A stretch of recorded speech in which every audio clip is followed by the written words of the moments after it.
मैं सुषमा। करम जला उपन्यास का आज मैं तीसरा एपिसोड पढ़ने जा रही हूँ। आशा है आपको अच्छा लगेगा। राधा मौसी विभा की दूर की मौसी लगती है। वह विलासपुरिया धौंडा में रहती है। मौसा को विभा के बाबूजी ने हर हेर फेर करके मलकट्टा में नौकरी लगवा दी किसी दूसरे आदमी के नाम पर। तब से मौसी विभा के यहाँ ज़्यादा आना जाना करने लगी है। इधर विभा की माँ 3 सालों से दमा से पीड़ित है। विभा के मामा उसका इलाज कराने के लिए धनबाद ले गए हैं। विभा के मामा हॉस्पिटल के कंपाउंडर हैं। विभा की माँ महीना दिन से वही रह रही है। माथुर सिन्हा कभी कभार देखने के लिए जाते हैं। संध्या समय माथुर सिन्हा बाजार से लौटे तो विभा ने राधा मौसी के बारे में बताया। माथुर सिन्हा चिंतित हो गए। नाइट शिफ्ट ड्यूटी है, 9:30 बजे ही जाना होगा। विभा रात भर अकेली कैसे रहेगी। बगल की लड़की रंजना भी मामा के घर चली गई है। सोचा सीएल ले लेता, लेकिन आज तो सीएल भी नहीं मिलेगा। जीएम जनरल मैनेजर का दौरा चल रहा है, पता नहीं साला कब आ जाए।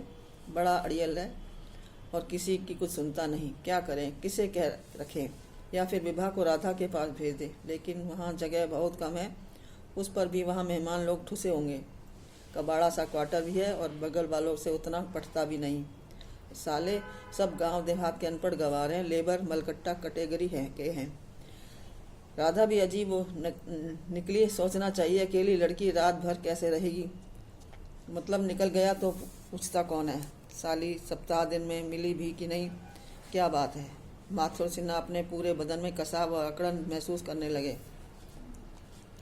बाबूजी, मैं रात में अकेली रहूंगी, मुझे डर लगेगा। विभा ने रोटी बेलते हुए कहा। माथुर सिन्हा उधेड़ बुन में थे और रोटी सेक रहे थे।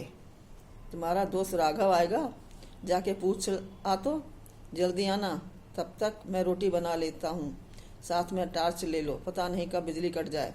माथुर सिन्हा चकले पर रोटी बेलने लगे थे। करीब 15 मिनट बाद विभा अपने साथ राघव को लेके आई। तब तक माथुर सिन्हा ने रोटी बना ली थी। विभा ने 3 थालियों में रोटी और सब्जी लगाई और तीनों खाने बैठ गए। नाइट शिफ्ट ड्यूटी में माथुर सिन्हा प्राय 10 बजे निकलते थे। 15 मिनट ऑफिस में जाने में लगता था। हाजिरी बनाते थे, खैनी चूना करते थे और आराम से 11:15 बजे तक खदान में जाते थे।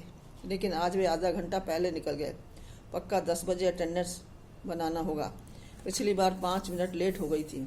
साला मैनेजर बहुत झुंझलाया था। जानते हो जीएम का दौरा चल रहा है और जानबूझ तुम रिस्क लेते हो। माथुर सिन्हा ने अपने सिर को झटका।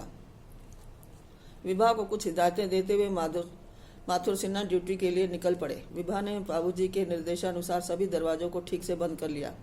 आंगन का बल्ब बुझा दिया। विभा ने चौकी में राघव को सोने के लिए कहा, जिसमें उसके बाबूजी सोया करते थे। वह बगल में खटिया पर सो गई। विभा उसी खटिया में वर्षों से सो रही थी। पहले वह माँ के साथ सोती थी। माँ के जाने के बाद वह अकेली ही सो रही थी। कमरे का बल्ब जला हुआ था। विभा ने कहा, राघव कोई कहानी सुनाओ, अपने गांव तरफ की कहानी।